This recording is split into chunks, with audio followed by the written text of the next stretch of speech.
Et c'est pour ça que Gabriel Cluzel a raison de dire l'État en France est fort contre les faibles et faible contre les forts. C'est-à-dire qu'aujourd'hui, parce que vous avez un logiciel politique au plus haut sommet de l'État, que, par exemple, Christophe, vous incarnez finalement pour eux le Gaulois réfractaire. Et donc, dans ces conditions-là, il est légitime d'utiliser une force parfois disproportionnée pour vous museler d'une certaine façon. Et c'est ça aujourd'hui le vrai problème. Pourquoi des blindés sont envoyés contre des agriculteurs et par contre ils ne sont pas envoyés pour nettoyer la France, si on prend une expression d'un ancien président de la République, au Karcher? Parce qu'aujourd'hui on a laissé prospérer dans d'innombrables quartiers de la délinquance, du narcotrafic, etc. Et on n'utilise même pas les moyens qu'on utilise contre les agriculteurs, contre ces gens-là qui pourrissent la vie du quotidien. Et non seulement vous avez une forme de mépris social de la part des élites bureaucratiques, technocratiques, etc. Mais en plus de ça, vous avez des élites qui ont tout échoué sur la question agricole. Vous l'avez rappelé tout à l'heure, la balance commerciale agricole française devrait être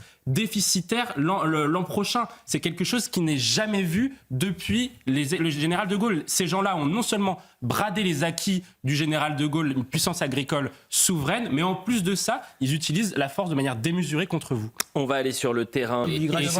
C'est un problème. Il y a l'immigration, non mais je suis d'accord, mais il y a l'immigration, donc il faut stopper les flux, ça on est tous d'accord, mais les gens qui sont là, il faut les désintoxiquer, ensuite les renvoyer chez eux. Mais non seulement, et tu as tout à fait raison Georges, c'est un problème aussi migratoire, puisque aujourd'hui beaucoup de craqués, donc de personnes qui consomment du crack et qui d'ailleurs pour beaucoup qui sont des consommateurs mais qui sont aussi des trafiquants, en fait on trafique le crack pour se payer ses propres doses parce que c'est une drogue qui est extrêmement addictive, sont issus de l'immigration et surtout sont en situation irrégulière, notamment qui viennent d'Haïti, etc.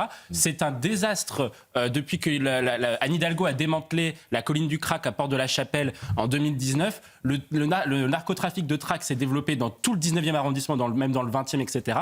Et des quartiers comme Rosa Parks sont aujourd'hui complètement gangrénés par le narcotrafic de crack et surtout aujourd'hui la ville de Paris qui a fait exploser la dette, 10 milliards d'euros de dette, qui a fait exploser le nombre de fonctionnaires, n'arrive absolument pas à enrayer la question du narcotrafic. On se dit pourquoi il y a de plus en plus de dettes, il y a de plus en plus de fonctionnaires et pourtant il y a de plus en plus de problèmes de sécurité. Ça démontre bien que la gestion à la Hidalgo du crack, ce n'est absolument pas une bonne chose pour la ville de Paris.